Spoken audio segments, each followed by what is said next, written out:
Hi, everyone, and welcome to another Roofing Contractor Walls and Ceilings Legal Insights video. I'm Roofing Contractor Editor-in-Chief Art Eisner, and I'm glad to be joined today by Trent Cotney of Adams and Reese.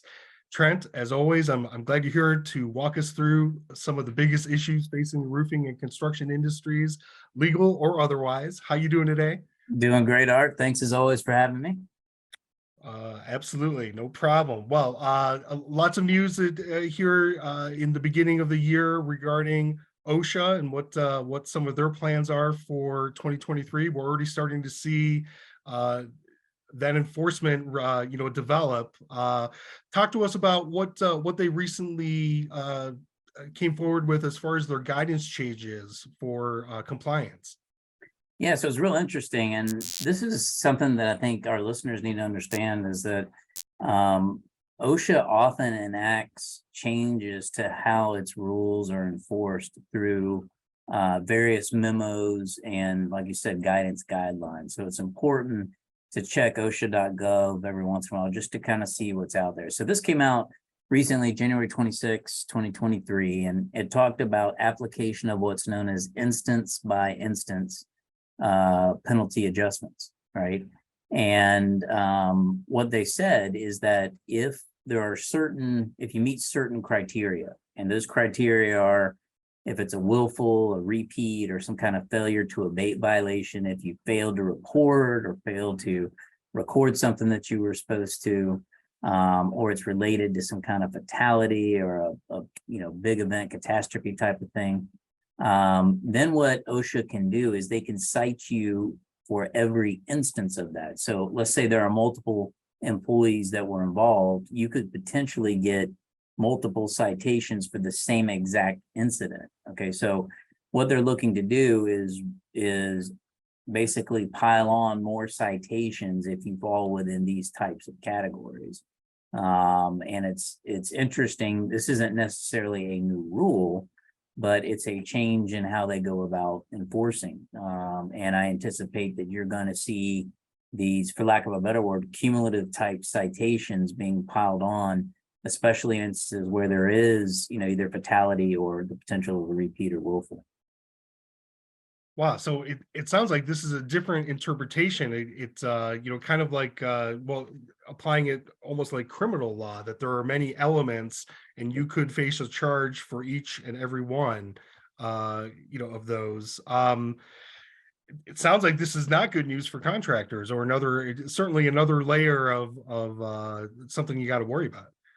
Yeah, it's definitely not, Art. I mean, it's hard enough to defend one, but if let's say you've got, a 10-person crew, that is involved in a fatality, you could potentially be looking at an instance by instance type penalty adjustment based on the number of people that are out there.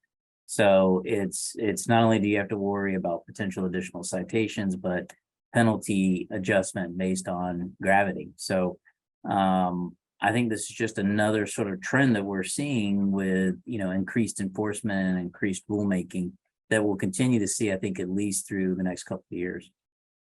How soon do you expect the first legal challenge to that new interpretation? I when I first read it, I was thinking about, what would I do? How would I go about defending it? And, historically, when I've had cases where they attempt to cite the same exact set of operative facts, but use different citations, sometimes I argue that they're cumulative in nature and that it's, the safety issue that is looking to be abated is governed by a specific rule, right? So a lot of times where this plays out is in settlement negotiations or at the informal conference, where you look to decrease the citation or decrease the penalty amount by reducing sort of this instance by instance application. That's where I think it will come up the most. Okay, well, more to see on that one.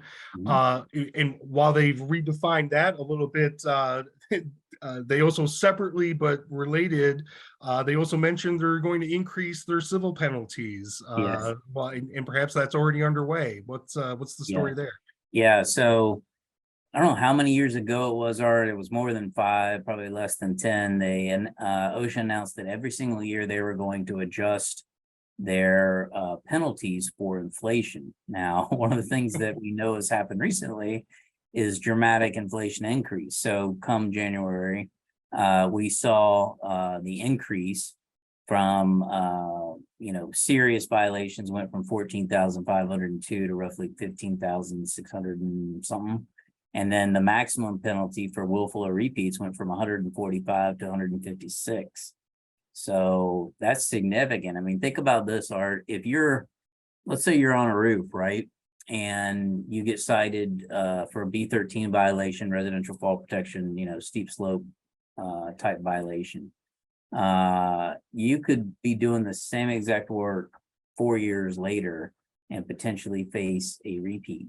Okay. And that repeat amount could potentially be the $156,000, which is a lot. It's a lot of money. And I think it's, as we see these fines increase every single year, it's becoming more of a punishment than it is a true representation of what it should be, which is hopefully a deterrent, right? And I think there's a deterrent aspect of it, but it's becoming, it's punitive in nature, and I think it kind of goes beyond what the original design was in creating these fines, right?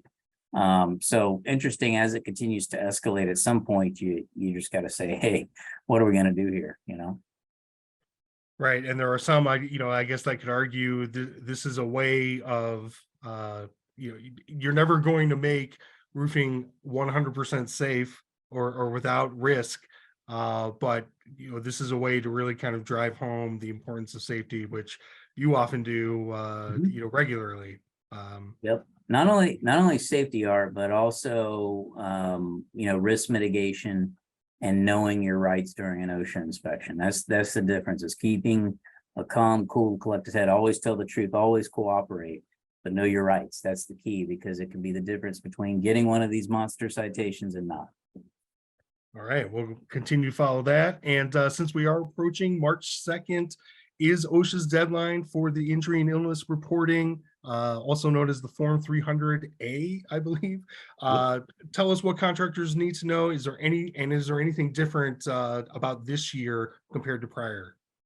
So 300 days is basically the summary log that you've got to electronically submit to OSHA by that March date. And construction falls within one of those special industries where if you've got 20 or more employees, you've got to be tendering that over. Now there is some rulemaking in place to include 300s and 301s within that mix. That's still in the process, so you can anticipate that at some point in the future that may be part of it as well. But the key thing is to stay current with the rules, make sure that you're tracking whatever the latest is on OSHA.gov as far as electronic record keeping.